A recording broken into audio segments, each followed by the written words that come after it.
It's the end of the world as we know it, and I feel fine. Let's get out of here. Aye. Hey everybody, it's Aaron from Got a Minute. Is it a Jubilee year? You might be familiar with this chart. We talked about the Jubilee year next year. Is this the year of Jubilee? This is what I think. First of all, if you're new to Rapture watching, everybody says that once Feast of Trumpets passes, they go, oh wait, it's a Jubilee year, and then all of a sudden they get nuts about the Day of Atonement. I am guilty. I did that in my first 2 years of this channel, always thinking it's a Jubilee year. And so I'm here to tell you from experience, the Jubilee year makes sense that it's going to line up with the second coming. It's about returning to your possession, returning with your family, a release of slaves and servants, the redemption of the land. Chuck Missler also agrees with me, or I guess I would agree with him because he came to this before me, but that the second coming is likely going to be the Jubilee. And so we've done all sorts of math and calculations. Everybody's got their videos and their explanations. Believe me, been there, done that. Everybody always finds a way to think that the year they're in is the Jubilee year. But based on the definition of what a Jubilee is, it makes complete sense that it's at the second coming. So what we're going to do is we're going to read through Leviticus 25 together, most of it anyway. I found an old bell here. This is happy 25th anniversary. This is actually a bell that was for my grandparents that are both now passed away. They made a little bell. So to keep your attention while we read the Bible, because I know if you're like me, squirrel, you get distracted. So we're going to read through the Bible, and we're going to ring the bell when we come into the words of return, release, and redemption. Now, I also wrote these words over here. Return comes from the word shove, which is H7725. And release comes from the word yatsa, which is Strong's H3318. That's a yod, that's a tzidi, and an aleph. And the redemption or redeem comes from the word gula, which is H1353, but also ga'al, the redeemer. Jesus is the Redeemer. He'll redeem all things and figure it all out by the second coming. And we'll be ruling and reigning. And so that Strong's number is H1350. So what we'll do is we'll turn the camera around. We'll read Leviticus 25. We'll ring the bell when we see these words and think second coming, which at this time in this particular video, today is September the 30th or something, or 31st. But I'll put it up after around the trumpet time here.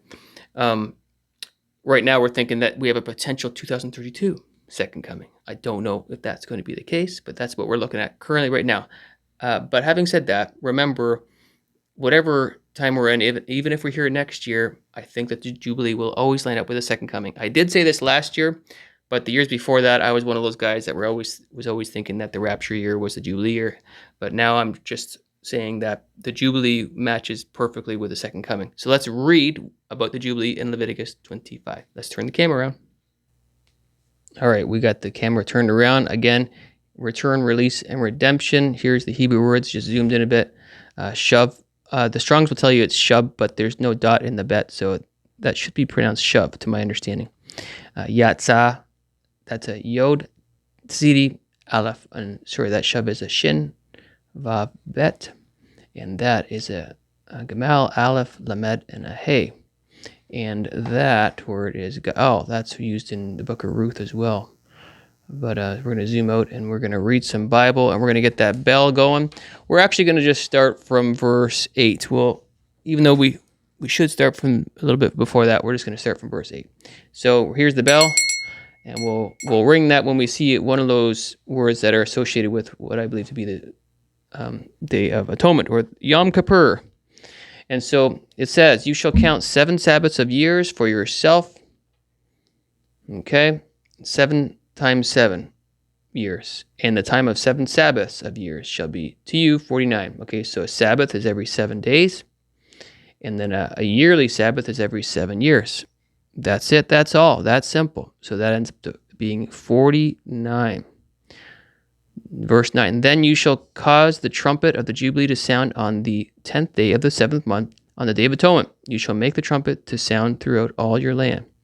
And you shall consecrate the 50th year and proclaim liberty throughout all the land. Now, liberty is not one of the words I wanted to talk about, but hey, the second coming, that's going to be a time of liberty for sure, throughout all the land, to all the inhabitants, and it shall be a jubilee for you, and each of you shall return to his possession.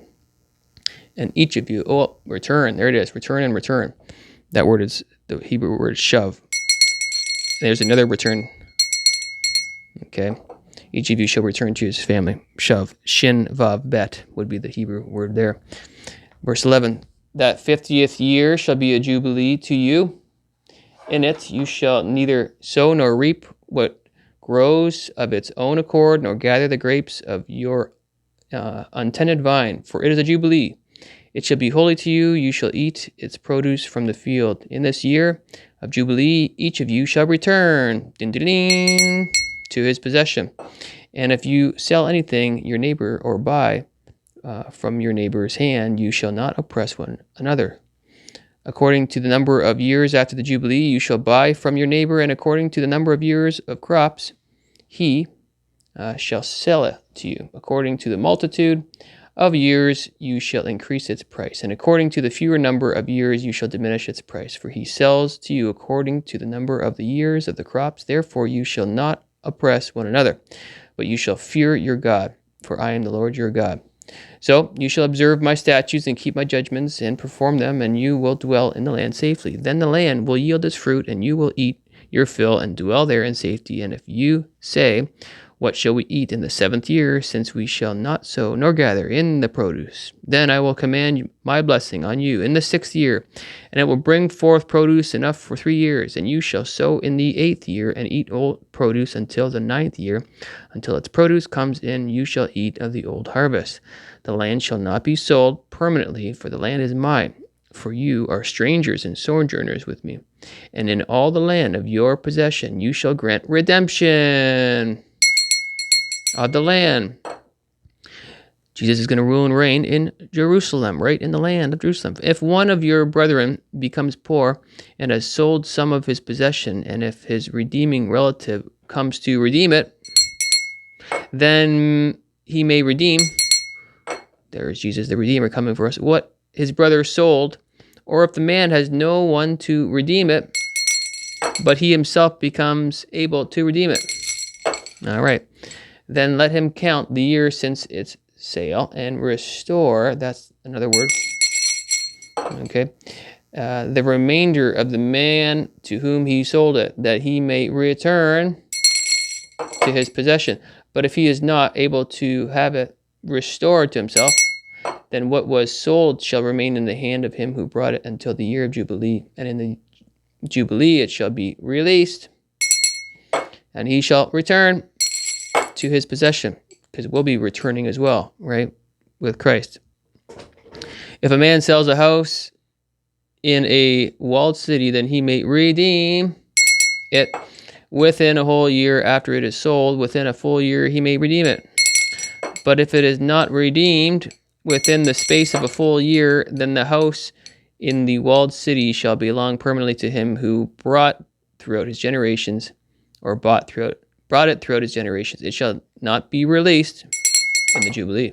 However, the houses of villages which have no wall around them shall be counted as the fields of the country. They may be redeemed, and they shall be released in the Jubilee. Nevertheless, the cities of the Levites and the houses in the cities of their possession, the Levites may redeem at any time. And if a man purchases a house from the Levites, then the house that was sold in that city in his possession shall be released.